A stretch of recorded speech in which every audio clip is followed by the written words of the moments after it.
Hello students, मैं doctor Premcharan psychology education YouTube channel पर आप सभी का स्वागत करती हूँ। पेपर काफ़ी नज़दीक आ गए हैं। आज संडे है, अगले संडे को आपके पेपर होंगे। आशा है कि आप सभी ने अच्छे से तैयारी कर ली होगी, लेकिन तैयारी के बावजूद भी आपको टेंशन है। लेकिन टेंशन की इसमें कोई बात नहीं है, चिंता बिल्कुल भी करने की ज़रूरत नहीं है, क्योंकि जितना पढ़ना था वो आपने पढ़ लिया है। और ये है चिंता, इसमें चिंता तो वो लोग करते हैं जिन्होंने तैयारी नहीं की है, जिनको समय नहीं मिला है। आपको तो समय भी काफ़ी मिला है, क्योंकि 3 साल बाद, यानी 3 साल वेट करने के बाद रीट का पेपर आया है। यानी ये रीट महोत्सव है, वो 3 साल बाद मनाया जाए। होली, दीपावली, दशहरा, ये त्यौहार तो हम साल में एक बार मना लेते हैं, लेकिन रीट वाला जो त्यौहार है वो 3 साल बाद आया है। अपने को सिर्फ और सिर्फ एक ही सीट चाहिए, और उस सीट के लिए हमें इसमें खड़े होना है, और हम तैयार हैं ये सोचकर अपने को पेपर देने जाना है कि हमें सब कुछ आता है। आप नया कुछ भी ना पढ़ें, जितना आपने पढ़ लिया है वो आपके लिए बेटर है, वो आपके लिए सही है।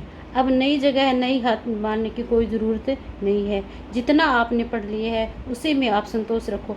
बाकी आगे आपको क्या करना है कि ये 6 दिन या 5 दिन आपके पास हैं, उन 6 दिनों में आप सिर्फ और सिर्फ प्रश्न उत्तरों का ही रिवीजन करो, जिससे कि क्या है, अधिक से अधिक प्रश्न आप कम समय में हल कर सको और ज़्यादा से ज़्यादा प्रश्न आपके सही हो सके। अपने को सिर्फ एक सीट चाहिए। सीटें बहुत हैं, लेकिन बहुत से अपने को कोई लेना देना नहीं है। अपने को सिर्फ अपने लिए एक सीट चाहिए, तो उसकी आप पूरी कोशिश करो। इस चैनल को आप सब्सक्राइब कीजिए और ज़्यादा से ज़्यादा शेयर कीजिए, ताकि ज़्यादा से ज़्यादा स्टूडेंट्स के पास ये सब मिल सके। मैं आपको मॉडल पेपर करवा रही हूँ, जिसमें आपके 60 क्वेश्चन होंगे, और इन 60 क्वेश्चनों में से कम 5% आपके ज़रूर ही आएंगे। ज़्यादा समय ख़राब ना करते हुए आप अपने पेपर की तरफ आते हैं। और पहला प्रश्न है, आनुवांशिकता से तात्पर्य निम्नलिखित में से किनसे होता है?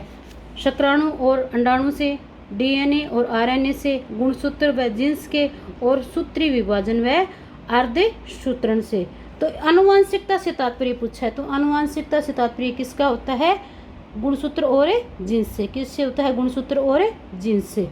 यानी वे सभी तत्व जो बालक को उसके माता पिता से प्राप्त होते हैं वो क्या कहलाते हैं? वंशानुक्रम कहलाते हैं। और बालक को न केवल माता पिता से, वरन उसको अपने से पहले के पूर्वजों से भी अनेक शारीरिक और मानसिक गुण प्राप्त होते हैं। इसी को हम वंशक्रम कहते हैं। वंश, परस्पर, पैतृकता, आनुवंशिकता आदि नामों से भी पुकारते हैं। और गुणसूत्रों से संलग्न जीन में ही मनुष्य को आनुवंशिक कारकों का वाहक होता है। यानी गुणसूत्र है, इसमें जो भी जीन होते हैं, गुणसूत्रों के अंदर जो जीन होते हैं वही मनुष्य की आनुवंशिकता के कारकों का वाहक होते हैं। अगर मान लीजिए आपके प्रश्न आ जाए कि गुणसूत्र के वाहक कौन होते हैं, या गुणसूत्रों में आनुवंशिकता कारक के वाहक कौन होते हैं, तो कौन होते हैं? इसमें जीन होते हैं। कौन होते हैं? जीन होते हैं।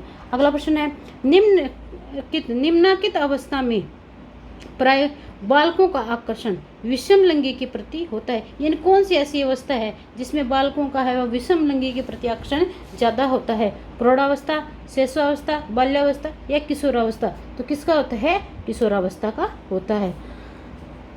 अगला प्रश्न है, पैतृक गुणों के हस्तांतरण के सिद्धांत को स्पष्ट किया था। यानी पैतृक गुणों के हस्तांतरण के सिद्धांत को किसने स्पष्ट किया था?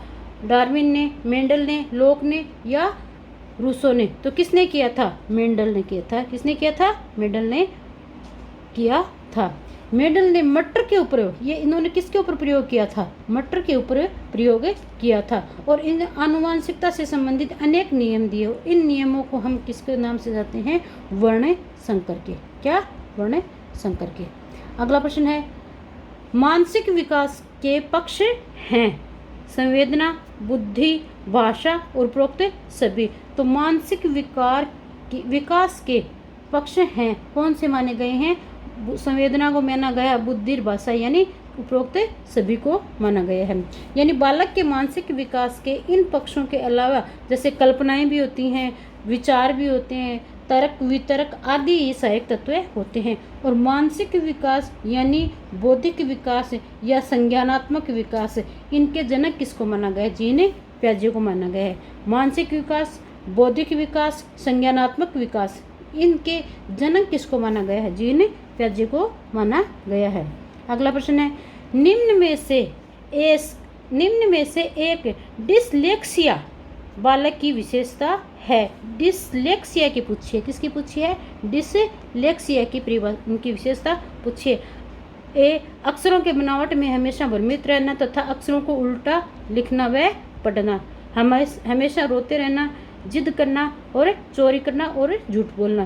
तो इसका सही आंसर क्या है? डिसलेक्सिया का अर्थ होता है अक्षरों को की बनावट को उल्टा सीधा लिखना या अक्षरों के प्रति भ्रमित रहना। जैसे कि पी है तो पी को ऐसे ना लिखकर वह उल्टा लिख देता है। डी है तो डी को ऐसे ना लिखकर क्या लिखता है? बी की तरह लिख देता है। तो ये कौन से होते हैं? डिसलेक्सिया वाले होते हैं। अगला प्रश्न है, बच्चों में नैतिकता की स्थापना के लिए सर्वोत्तम मार्ग है। नैतिकता की स्थापना के लिए सर्वोत्तम मार्ग कौन सा है? उन्हें धार्मिक पुस्तकें पढ़नी चाहिए, शिक्षक का आदर्श रूप में व्यवहार करना चाहिए, उनका मूल्य शिक्षा पर मूल्यांकन करना चाहिए, उन्हें प्रातःकालीन सभा में उपदेश देना चाहिए। तो इसका सही आंसर क्या होगा? शिक्षक का आदर्श रूप में व्यवहार करना चाहिए। और नैतिक विकास है, इसके जनक किसको माना गया है? इस सिद्धांत नैतिक विकास के सिद्धांत के जनक कौन है? कोहलबर्ग। कौन है? कोहलबर्ग, जिन्होंने 1969 में इस सिद्धांत को दिया था। और इन्होंने क्या किया? 3 स्टेप बताए थे। कितने स्टेप बताए हैं? 3 स्टेप बताए थे। Pre conventional stage, conventional stage और post conventional stage. Pre conventional stage इसमें क्या होती है? 4 से लेकर 10 वर्ष तक के बालकों को शामिल किया जाता है। कन्वेंशनल स्टेज है, इसमें 10 से लेकर 13 वर्ष तक के बच्चों को शामिल किया जाता है। और पोस्ट कन्वेंशनल स्टेज है, उसमें 13 वर्ष से ऊपर के बच्चों को रखा जाता है। अगला प्रश्न है, थायरनडाइक मनोवैज्ञानिक थे, कहाँ के थे? ब्रिटेन के थे, अमेरिका, भारत या रूस? तो थॉर्नडाइक कहाँ के रहने वाले थे? अमेरिका के रहने वाले थे। यानी थॉर्नडाइक है और वो प्रथम मनोवैज्ञानिक थे जिन्होंने पशुओं पर प्रयोग किया। किस पे प्रयोग किया था? पशुओं पे। और इन्होंने थॉर्नडाइक संबंधवाद के सिद्धांत को उद्दीपन अनुक्रिया भी कहा जाता है। थॉर्नडाइक का मुख्य प्रयोग किस पे किया गया? एक भूखी बिल्ली पे किया गया था। किस पे किया गया था? एक भूखी बिल्ली पर प्रयोग किया गया था। इस सिद्धांत में उन्होंने 3 नियम बताए, जो 3 तो थे मुख्य नियम और 5 कितने थे? गौण नियम बताए गए थे। यानी कुल उन्होंने, अगर कुल पूछा जाए कि कितने नियम बताए, तो उन्होंने कुल नियम बताए हैं वो होते हैं 8। और अगर मुख्य नियम पूछ ले तो कितने हो गए? 3। और अगर गौण नियम पूछ ले तो 5 होते हैं। 3 मुख्य नियम कौन कौन से थे? तत्परता का नियम, अभ्यास का नियम और प्रभाव का नियम। और 5 गौण नियम है वो कौन से हैं? बहु प्रतिक्रिया का नियम, आत्मीकरण का नियम, मनोवर्ती का नियम, आंशिक क्रिया का नियम और सहचारी परिवर्तन का नियम। ये 5 प्रकार के नियम है, ये गौण नियम है। ये इन्होंने किसने दिए थे? थॉर्नडाइक ने दिए थे, जो कहाँ के रहने वाले थे? अमेरिका के रहने वाले थे। अगला प्रश्न है, अभिप्रेरणा हेतु पुरस्कार किस रूप में दिया जाना चाहिए? पुनर्बल, प्रशंसा, प्रोत्साहन आदि के रूप में, नकद नोटों के रूप में, खेल कालांश के में जाने से मुक्त करने के रूप में, या सिनेमा देखने के रूप में? अभिप्रेरणा हेतु पुरस्कार है वो किस लिए दिया जाना चाहिए? पुनर्बलन के लिए देना चाहिए। यानी उसकी प्रशंसा करने के लिए, उसको प्रोत्साहित करने के लिए उसको पुरस्कार देना चाहिए। इसमें क्या है? अभिप्रेरणा है वो 2 प्रकार की बताई गई है। अभिप्रेरणा 2 प्रकार की होती है। कौन कौन सी? सकारात्मक और नकारात्मक। सकारात्मक अभिप्रेरणा में क्या होता है कि बालक को किसी भी कार्य के लिए स्वयं की इच्छा से करता है और वह तथा कार्य को करने से उसको सुख की प्राप्ति होती है, उसे संतोष की प्राप्त होती है। और इस प्रेरणा को क्या है? आंतरिक प्रेरणा कहा जाता है। यानी जब भी बालक कोई भी कार्य है वो अपनी खुद की मर्जी से करता है और उस कार्य को करने में उसको सुख की प्राप्ति या संतुष्टि की प्राप्ति होती है, तो वो क्या होती है कि सकारात्मक अभिप्रेरणा होती है। और दूसरी होती है नकारात्मक। इसमें क्या करता है बालक स्वयं की इच्छा से कुछ नहीं करता, बल्कि उसके दूसरे उस पर प्रभाव डालते हैं उस कार्य को करने के लिए। और इसमें क्या है, शिक्षक कई बार क्या उसको प्रशंसा करता है, निंदा करता है, पुरस्कार देता है, और इस प्रकार के कार्य करने से बालक में एक सकारात्मक और नकारात्मक प्रेरणा प्रदान करता है।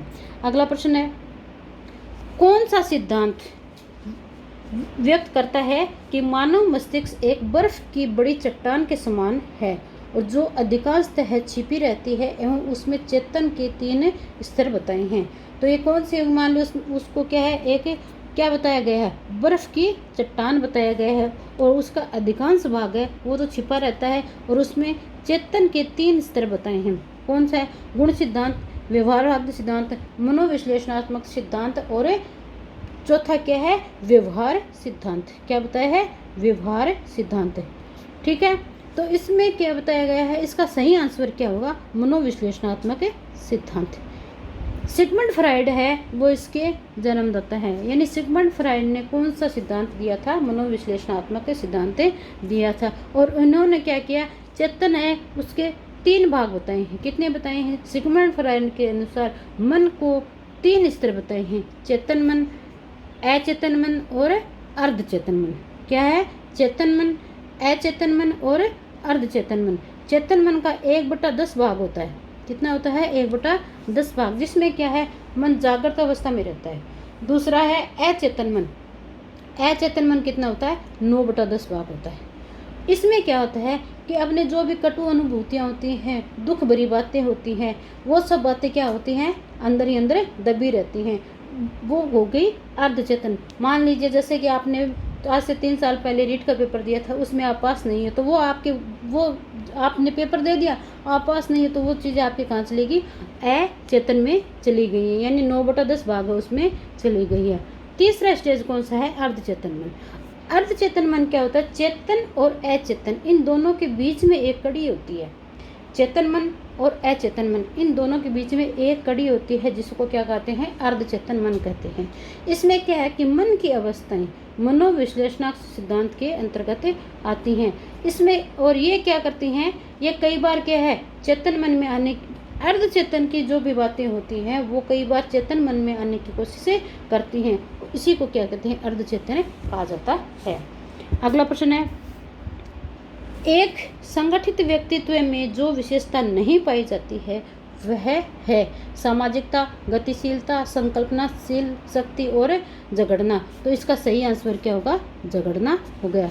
यानी ऐसा व्यक्तित्व है जिसमें शारीरिक सुडौलता होती है, सामाजिकता भी होती है, गतिशीलता भी होती है, मानसिक सुदृढ़ता भी होती है और दृढ़ संकल्प भी होता है। ये आदि ये क्या होते हैं, ये व्यक्तित्व के गुण हैं। क्या है, ये व्यक्तित्व के गुण होते हैं। और व्यक्तित्व का अर्थ क्या होता है, व्यक्ति का सर्वांगीण विकास ही व्यक्तित्व होता है।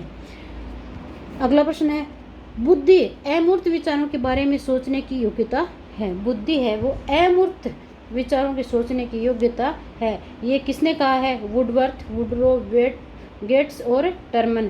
तो बुद्धि अमूर्त विचारों के बारे में सोचने की योग्यता है, ये बात किसने कही है, टर्मन ने कही है। किसने कही है, टर्मन ने कही है। और वुडवर्थ ने क्या कहा है, वुडवर्थ ने कहा है कि बुद्धि कार्य करने की एक विधि है। यानी वर्थ ने क्या कहा, वर्थ ने कहा विधि। क्या कहा, विधि। टर्मन ने क्या कहा, अमूर्त। क्या कहा, अमूर्त। और बिन्ने हैं, उन्होंने क्या किया, बुद्धि इन 4 शब्दों में निहित है। बिन्ने ने क्या कहा, बुद्धि 4 शब्दों में निहित है। वो 4 शब्द कौन से, ज्ञान, आविष्कार, निर्देश और आलोचना। क्या हो गया, ज्ञान, आविष्कार, निर्देश और आलोचना। और गाल्टन ने क्या कहा, गाल्टन के अनुसार बुद्धि पहचानने और सीखने की शक्ति है। पहचानने और सीखने की शक्ति किसने कही है, गाल्टन ने।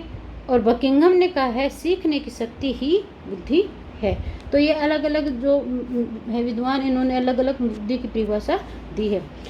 अगला प्रश्न है, एक बालक की बुद्धि लब्धि 85 है तो वह बालक है सामान्य, असंतुलित, मंद या प्रतिभाशाली। तो वो क्या है, मंद बुद्धि बालक में आएगा। क्या आएगा, मंद बुद्धि बालक में।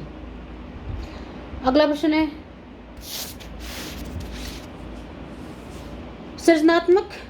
सृजनात्मक व्यक्ति में होती है, सृजनात्मकता व्यक्ति में होती है तत्काल स्थिति से परे जाने की योग्यता, समस्या की व्याख्या की साधारण क्षमता, दूसरों के विचारों को यथारूप में मानने की प्रवृत्ति, और यह सभी।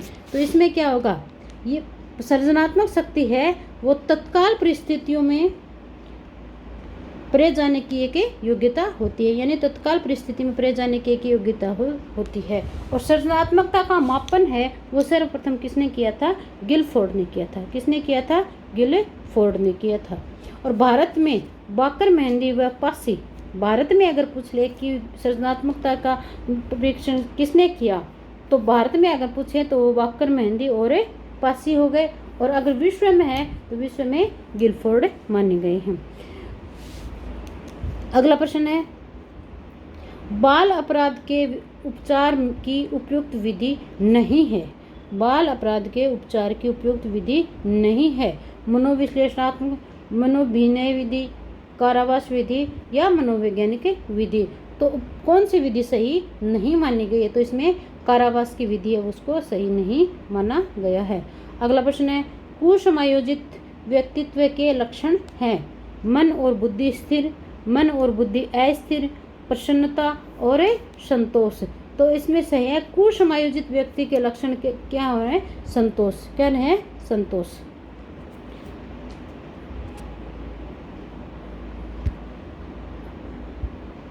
अगला प्रश्न है,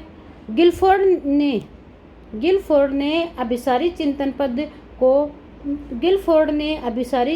पद का प्रयोग किसके समान अर्थ में किया है। अभिसारी होगी तो बुद्धि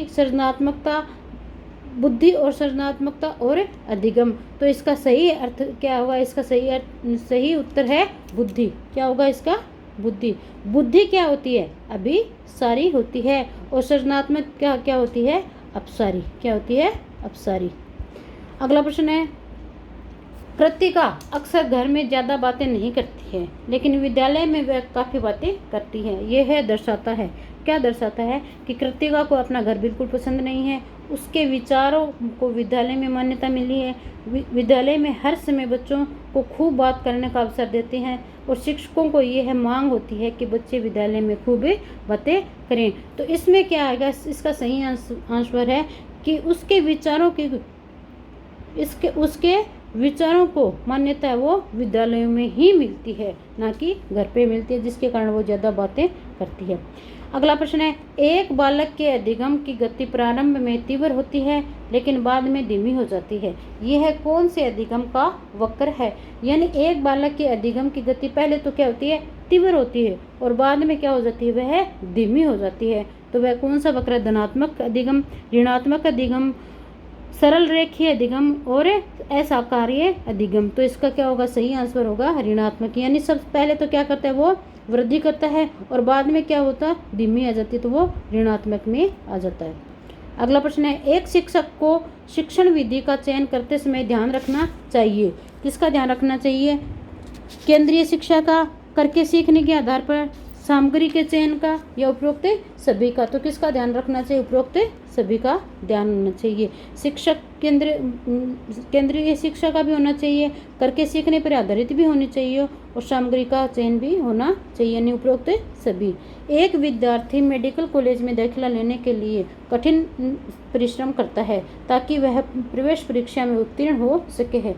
यह विद्यार्थी से विपरीत है। किससे विपरीत है, व्यक्तित्व से, अनुभाविक से, आंतरिक से और बाह्य से। तो एक विद्यार्थी वो मेडिकल कॉलेज का दाखिला करने के लिए कठिन परिश्रम कर रहा है, यानी वो खुद कर रहा है, तो उसको क्या होगा, आंतरिक अभिप्रेरणा मिली हुई है, जिसके कारण वह स्वयं ही इसको चीज़ की तैयारी कर रहा है। अगला प्रश्न है, व्यवहार का करना पक्ष है, सीखने का भावात्मक क्षेत्र, सीखने की गतिक यानी क्रियात्मक क्षेत्र, सीखने का मनोवैज्ञानिक क्षेत्र या सीखने का ज्ञानात्मक क्षेत्र। तो व्यवहार का करना पक्ष है, किसका पक्ष है, सीखने का गतिक पक्ष यानी क्रियात्मक पक्ष। अगला प्रश्न है, शिक्षा के अधिकार अधिनियम 2009 में शारीरिक दंड एवं मानसिक उत्पीड़न को क्या प्रतिषेध है? शारीरिक और मानसिक उत्पीड़न पूर्ण रूप से प्रतिबंधित होना चाहिए, शारीरिक और मानसिक उत्पीड़न आंशिक प्रतिबंध होना चाहिए, ऐसा कोई प्रावधान नहीं है, और जन्म प्रमाण पत्र न होने पर विद्यालय से बाहर किया जाए। तो इसका सही आंसर क्या होगा? शारीरिक और मानसिक है, शारीरिक और मानसिक उत्पीड़न पूर्ण रूप से प्रतिबंधित होना चाहिए। यानी आपने क्या है, विद्यालय में किसी भी बच्चे को अब कोई भी है वो अध्यापक है वो पीट नहीं सकता है, ना उसको शारीरिक दंड दे सकता है, ना ही उसको मानसिक दंड दे सकता है। अगला प्रश्न है, एक बालक नैतिक व अनैतिक कार्यों को पूर्णतः अच्छी तरह से समझता है, उस बालक में व्यक्तित्व की कौन सी अवस्था है? यानी नैतिक और अनैतिक को पूर्णतः समझता है तो वह इदम अहम, परम अहम व अर्धचेतन। तो इसमें क्या आएगा? परम अहम। क्या आएगा? परम अहम। यानी इदम क्या होता है? इदम है वो शारीरिक इच्छाएं, इसमें क्या होते हैं? इदम में शारीरिक इच्छाएं हैं वो प्रबल होती है। जो भी व्यक्ति उसको वो अपनी इच्छा अनुसार वह अपनी खुद की संतुष्टि के लिए, अपने खुद के लिए वो कुछ भी कर सकता है। उसमें क्या होता है? उसमें एक बचपना ही होता है और उसमें आपराधिक प्रवृत्ति अधिक होती है। अहम में क्या होता है? अहम है वो शारीरिक और अहम है, इसमें शारीरिक इच्छा और मानसिक इच्छा के मध्य थोड़ा संतुलन होता है। और अहम वास्तविकता से संबंधित होता है। किससे संबंधित होता है? अहम वास्तविकता से संबंधित होता है। और परम अहम है ये मानसिक इच्छाएं प्रबल होती हैं। इसमें क्या होती है? मानसिक इच्छाएं प्रबल होते हैं तथा व्यक्ति शारीरिक सुख को बिल्कुल निम्न रखता है। जैसे मान लो कि ऋषि मुनि आदि हो गए, इनमें क्या होती है? देवत्व का प्रतीक होता है। यानी परम अहम है, इसमें क्या होता है? देवत्व का प्रतीक होता है। जो इदम होता है ये क्या होता है? राक्षसी होता है। अगला प्रश्न है, ज्ञान, अबोध, ज्ञानोपयोग ये किस शैक्षिक उद्देश्य के अंतर्गत आते हैं? संज्ञानात्मक, भावात्मक, क्रियात्मक या उपरोक्त सभी? तो ये किस में आते हैं? संज्ञानात्मक में आते हैं। किस में आते हैं? संज्ञानात्मक। यानी संज्ञानात्मक पक्ष में क्या आते हैं? बौद्धिक पक्ष आता है। क्या आता है? बौद्धिक पक्ष आता है। और इसमें 6 क्रियाएं सम्मिलित होती हैं। कौन कौन सी होती हैं? ज्ञान, अवबोध, ज्ञानोपयोग, विश्लेषण, संश्लेषण और मूल्यांकन। यानी संज्ञानात्मक पक्ष को क्या कहा जाता है? बौद्धिक पक्ष कहा जाता है। और इसमें 6 चीज़ें होती हैं। ज्ञान, अवबोध, ज्ञान हो गया, अवबोध हो गया, ज्ञानोपयोग हो गया, और विश्लेषण, संश्लेषण और मूल्यांकन 6 पक्ष माने गए हैं। अगला प्रश्न है, यदि छात्र आपकी कक्षा में उपस्थित न हो तो एक अध्यापक के नाते आप क्या करेंगे? अध्यापन की कुछ रुचिकर विधियों का प्रयोग करने के बारे में सोचेंगे। छात्रों को उनकी अनुपस्थिति के लिए दोषी ठहराएंगे। छात्रों की वर्तमान अभिवृत्ति को देखते हुए चुप रहेंगे और कारणों को जानकर उन्हें दूर करने की कोशिश करेंगे। तो अगर मान लीजिए कोई छात्र वो आपकी कक्षा में नहीं आ रहा है और अध्यापक के नाते आप क्या करेंगे? तो आप उस कारणों को जानेंगे कि बच्चे वो अपनी कक्षा में क्यों नहीं आ रहे हैं। अगर आपको उस कारण का पता लग जाए तो उसको दूर करने की कोशिश करेंगे। अगला प्रश्न है, पियाजे के विकासात्मक सिद्धांत के परिप्रेक्ष्य में निम्नलिखित में से कौन सा आरेख विकास को समुचित रूप से स्पष्ट करता है? इसमें क्या है? इसमें दे रखा है, ये एक आरेख दे रखा है। इसमें आपको पियाजे के अनुसार विकासात्मक सिद्धांत है उसके बारे में से बताना है। विकास आयु ए में विकास आयु है 2 और 3 और 4। तो इसमें सही आंसर क्या होगा? तो इसका सही आंसर होगा 1 नंबर। क्या होगा? 1 नंबर है वो सही आंसर माना जाएगा इसका। यानी इसमें क्या होगा कि जीन पियाजे ने संज्ञानात्मक विकास की उम्र के अनुसार कितनी अवस्थाएं बताई हैं? 4 अवस्थाएं बताई हैं। कौन सी कितनी अवस्थाएं बताई हैं? 4। संवेदीय पक्ष, दूसरा है पूर्व संक्रियात्मक अवस्था, 3 नंबर है स्थूल या मूर्त क्रियात्मक, और 4 है औपचारिक या क्रियात्मक अवस्था। तो इसमें आपको क्या पूछा है? विकासात्मक अवस्था के बारे में पूछा है।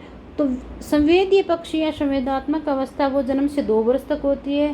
पूर्व संक्रियात्मक अवस्था है वो 2 से 7 वर्ष तक होती है। स्थूल या मूर्त क्रियात्मक अवस्था वो 7 से 12 वर्ष तक होती है। और औपचारिक क्रियात्मक अवस्था वो 12 वर्ष से लेकर प्रौढ़ावस्था तक होती है। ठीक है, अगला प्रश्न है, एक छात्र बोर्ड परीक्षा के लिए कठिन परिश्रम कर रहा है और उसके पिता ने उसे अच्छे अंक लाने पर मोटरसाइकिल देने का वादा किया है। इसका अर्थ है क्या है? आंतरिक प्रेरणा, बाह्य प्रेरणा, गणितीय प्रेरणा या आंतरिक और बाह्य प्रेरणा। तो उसे क्या है? मोटरसाइकिल देने का वादा किया है, तो ये क्या है कि बाह्य प्रेरणा है। यानी उसको उसके पिता ने क्या कहा? उसके पिता ने उसको बाह्य आंतरिक खुशी देने के लिए उसको एक मोटरसाइकिल देने का, यानी वो आंतरिक रूप से प्रेरित किया है, लेकिन उसका प्रभाव है वो किस पे पड़ रहा है? बाह्य कारकों के ऊपर पड़ रहा है। तो ये क्या होगी? बाह्य प्रेरणा होगी। अगला प्रश्न है, निम्न में से वस्तुनिष्ठ प्रश्नों का प्रकार नहीं है, प्रकार नहीं है पूछा है। सत्य, असत्य, रिक्त स्थान पूर्ति, व्याख्यात्मक और बहुविकल्पीय। तो वस्तुनिष्ठ प्रश्नों में कौन सा नहीं है? व्याख्यात्मक नहीं है। ठीक है, अगला प्रश्न है, संवेदना ज्ञान की पहली पीढ़ी है भाषा विकास में, मानसिक विकास में, ध्यान के विकास में और शारीरिक विकास में। तो संवेदना ज्ञान की पहली सीढ़ी है, ये है कथन क्या है? मानसिक विकास में। किसमें है? मानसिक विकास में। अगला प्रश्न है, छात्रों को चोरी करने की आदत को कैसे दूर किया जा सकता है? छात्रों को पारितोषिक करके, उदाहरण देकर, ताड़ना देकर या सजा देकर। तो इसमें सही आंसर क्या होगा? उदाहरण देकर आपने उसको दूर कर सकते हैं। अगला प्रश्न है, पर्यावरण का अर्थ है। पर्यावरण का अर्थ क्या है? एक ओर ढकने वाला, चारों ओर से ढकने वाला, मानव पर नकारात्मक प्रभाव डालने वाला और इनमें से कोई नहीं। तो इसका सही आंसर क्या होगा? इसका सही आंसर है चारों ओर से ढकने वाला। क्या है? चारों ओर से ढकने वाला। अगला प्रश्न है, उत्तर बाल्यावस्था का समय कब होता है? उत्तर बाल्यावस्था का समय कब होता है? 1 से 3 वर्ष तक, 3 से 6 वर्ष तक, 6 से 12 वर्ष तक और 12 से 18 वर्ष तक। तो इसमें क्या पूछा है? उत्तर बाल्यावस्था का समय कितना होता है? तो उत्तर बाल्यावस्था का समय होता है 6 से लेकर 12 वर्ष तक, यानी 6 से 12 वर्ष तक माना गया है। गर्भावस्था का समय है वो कितने दिन का होता है? 280 दिन का, या इसको 9 माह भी कहते हैं। ये 9 माह 10 दिन या 280 दिन माना गया है। 1 से लेकर 3 वर्ष तक का समय किस में माना गया है? शेषावस्था में माना गया है। 1 से लेकर 3 वर्ष तक का समय शेषावस्था में माना गया है। 3 से लेकर 6 वर्ष तक का समय है वो पूर्व बाल्यावस्था का माना गया है। 3 से लेकर 6 वर्ष तक का समय कितना है? पूर्व बाल्यावस्था का माना गया है। और 6 से लेकर 12 वर्ष तक का समय है वो उत्तर बाल्यावस्था का माना गया है।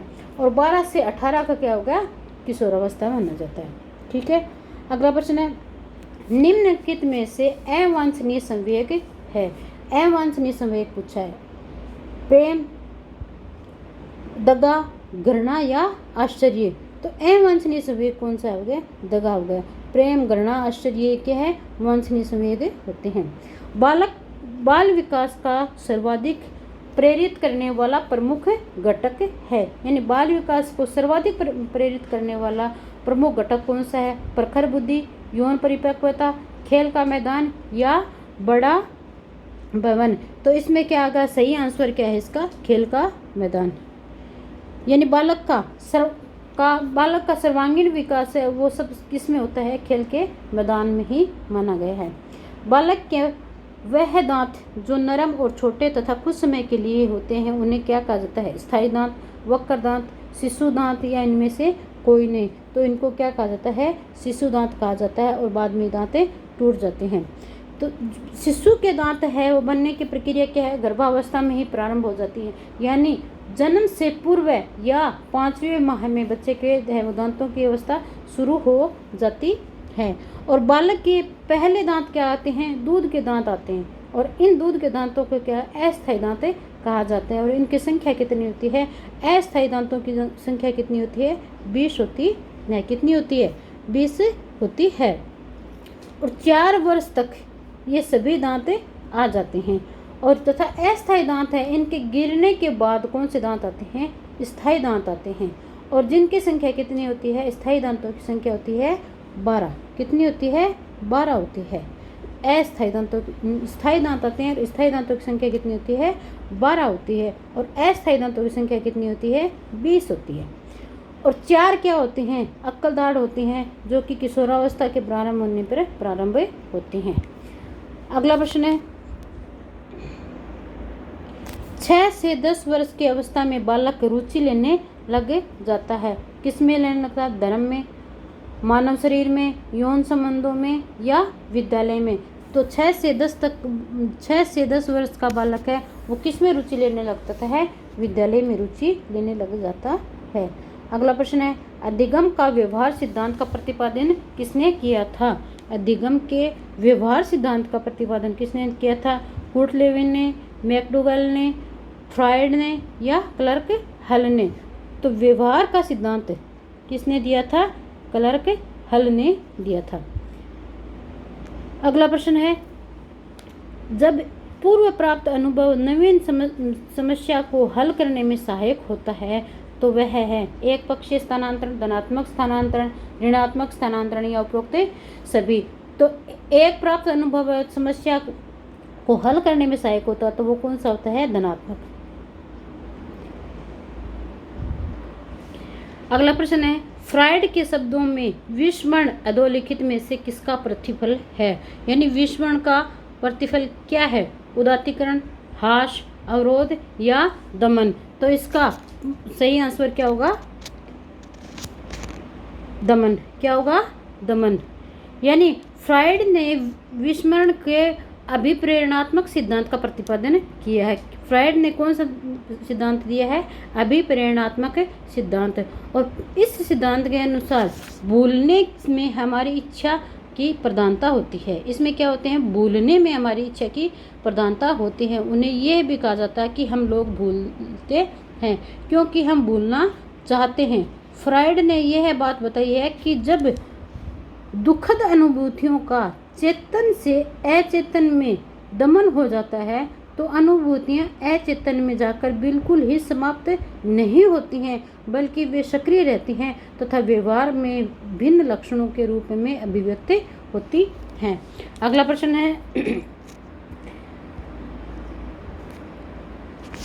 5 वर्ष का राजू अपनी खिड़की के बाहर तूफान को देखता है।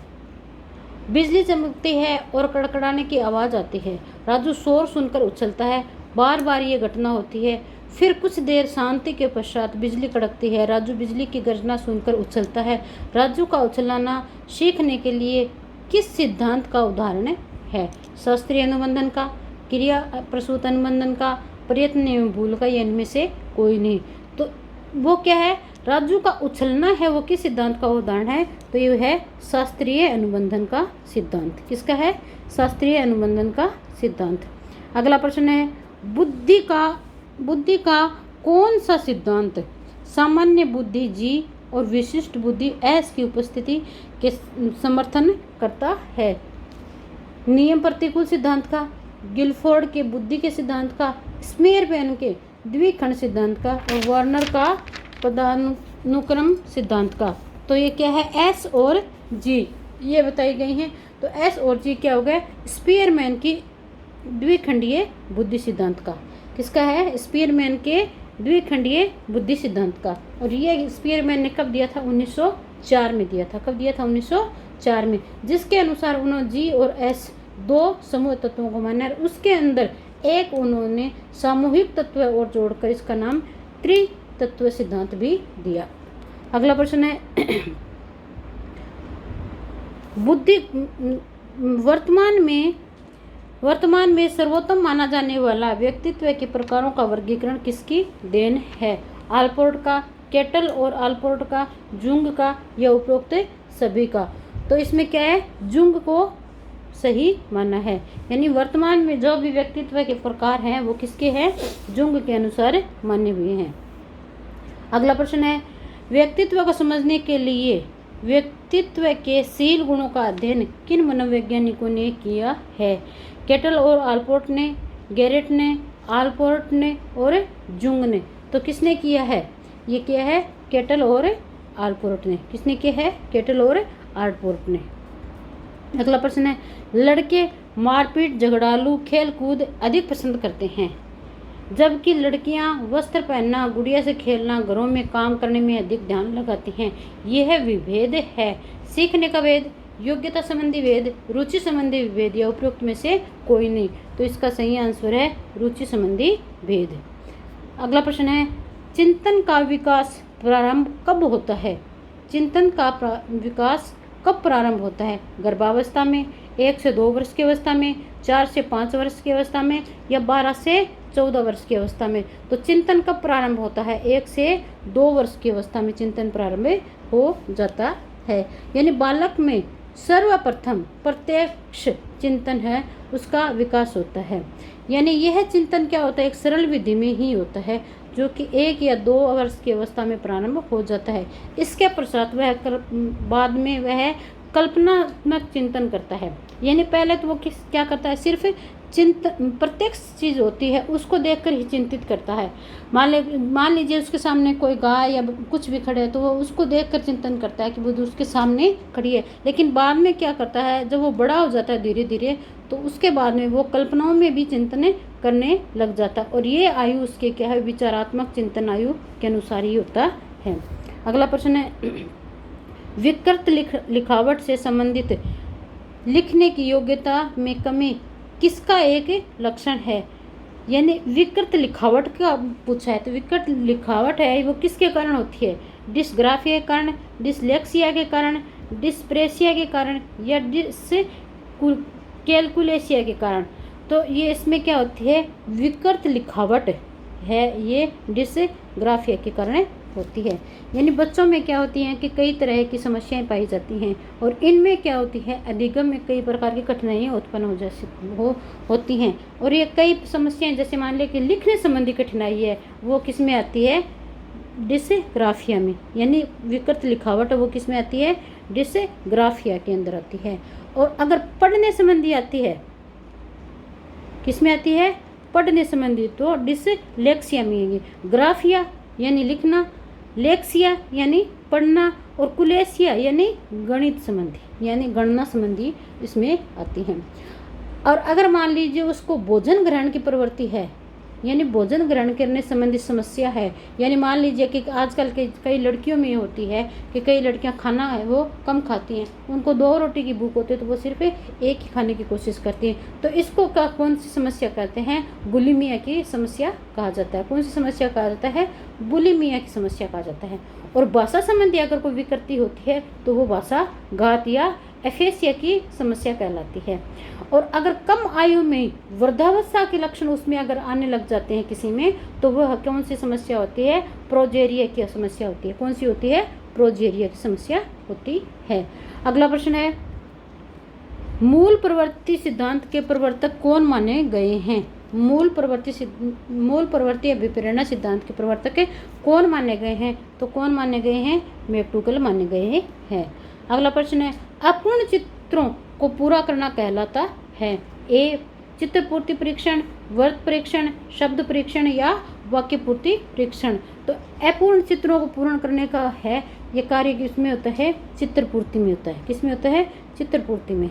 अगला प्रश्न है, बाल अपराध की परिभाषा किसी कानून के उस उल्लंघन के रूप में की जाती है जो किसी व्यक्ति द्वारा किए जाने पर अपराध होती है। ये है कथन है। ये कथन किसका है? गुडविल का, स्किनर का, वेलेंटाइन का और गुड का। तो किसका है? ये स्किनर का।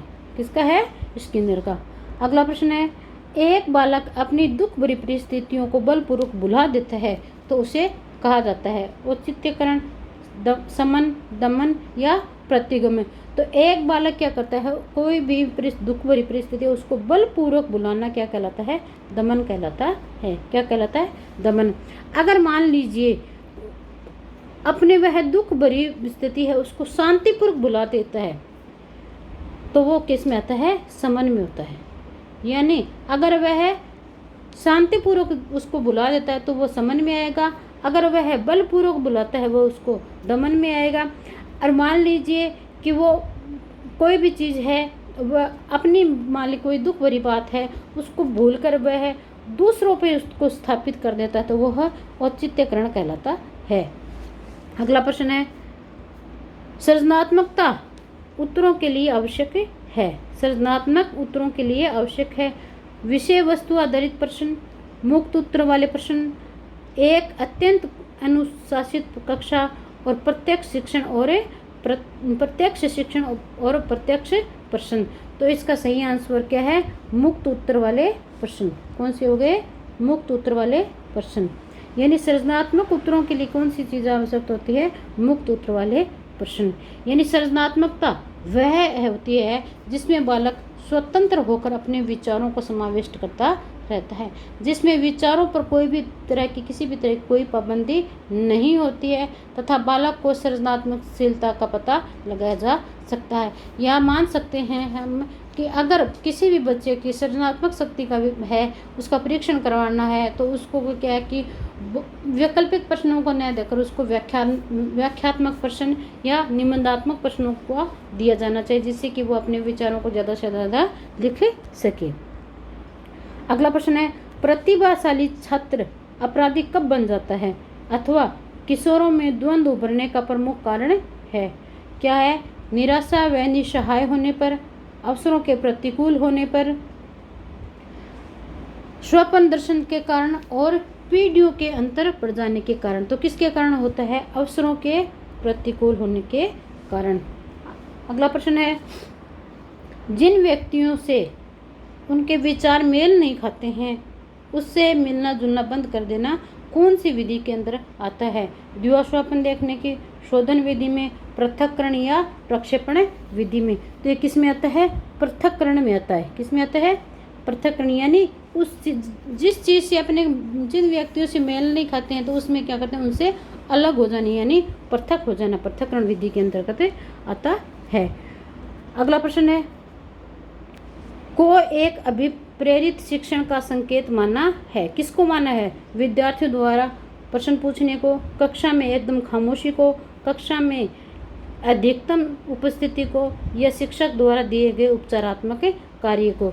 तो इसमें से कौन सी ऐसे है जिनको क्या अभिप्रेरित शिक्षण माना गया है? तो विद्यार्थियों द्वारा पूछे गए प्रश्न हैं उनको अभिप्रेरित शिक्षण का संकेत माना गया है।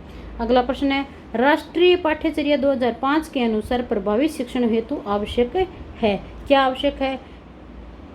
केंद्रित शिक्षण, दृश्य श्रव्य सामग्री, योग्य शिक्षक या उपरोक्त सभी। तो उपरोक्त सभी इसमें माने गए हैं। अगला प्रश्न है, मूल्यांकन है। मूल्यांकन है क्या है? परीक्षा है, जांच है, परख है, या उद्देश्य प्राप्ति का सुनिश्चितता है। तो मूल्यांकन क्या है? उद्देश्य प्राप्ति की सुनिश्चितता है।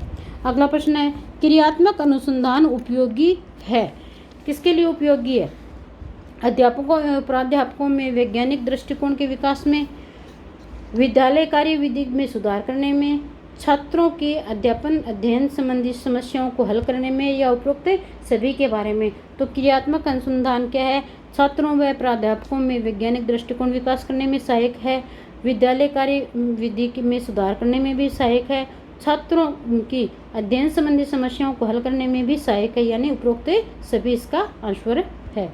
अगला प्रश्न है, शिक्षा के अधिकार अधिनियम 2009 के तहत सरकार के कर्तव्य हैं कि 6 से 14 वर्ष तक के प्रत्येक बालक को निःशुल्क और अनिवार्य प्राथमिक शिक्षा उपलब्ध कराना, आसपास के विद्यालयों की उपलब्धता बताना, सरकार धारा 4 में विनिष्ट विशेष प्रशिक्षण सुविधा उपलब्ध कराने, उपरोक्त सभी। तो इसका आंसर क्या होगा? 6 से 14 वर्ष तक के प्रत्येक बालक को निःशुल्क व अनिवार्य प्राथमिक शिक्षा उपलब्ध कराना, आसपास के विद्यालयों की उपलब्धता कराना, और सरकार धारा 4 में निर्दिष्ट विशेष प्रशिक्षण सुविधा उपलब्ध कराना, यानी उपरोक्त सभी माने गए हैं। अगला प्रश्न है, शिक्षा का अधिकार अधिनियम 2009 के तहत 1 से 5 तक 150 से अधिक बालकों के प्रवेश पर अध्यापक छात्र अनुपात निर्देशित किया गया है।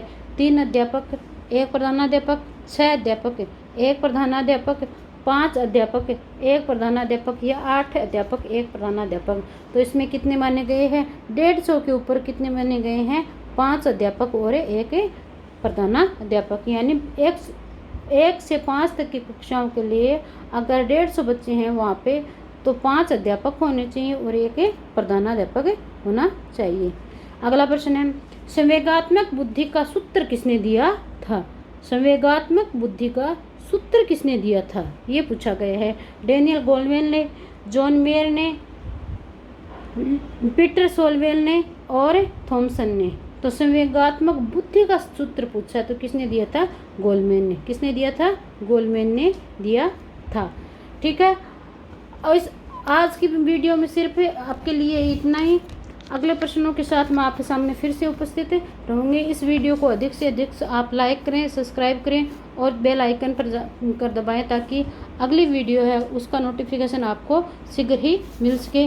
और तैयारी में लगे रहें क्योंकि पेपर हैं वो आपके काफ़ी नज़दीक में आ गए हैं। आप टेंशन बिल्कुल ना लें, किसी भी प्रकार की आप चिंता ना करें। आप बार बार प्रश्नों को रिपीट करते रहें। जितने ज़्यादा आप प्रश्नों को रिपीट करेंगे, जितने अधिक आप प्रश्न है, मॉडल पेपर वगैरह है, इनको आप निकालेंगे, उतने ही आपके लिए फ़ायदेमंद रहेगा। आप थ्योरी में आप ना उलझें। अब आप किसी भी नए मैटर को आप लेकर ना पढ़े। जितना आपने पढ़ लिया वो खूब पढ़ लिया है, जितनी आपने तैयारी करनी थी वो आपने खूब कर लिया है। अब सिर्फ और सिर्फ आपको रिवीजन ही करना है और आप उस रिवीजन में लगे रहें। Best of luck. धन्यवाद।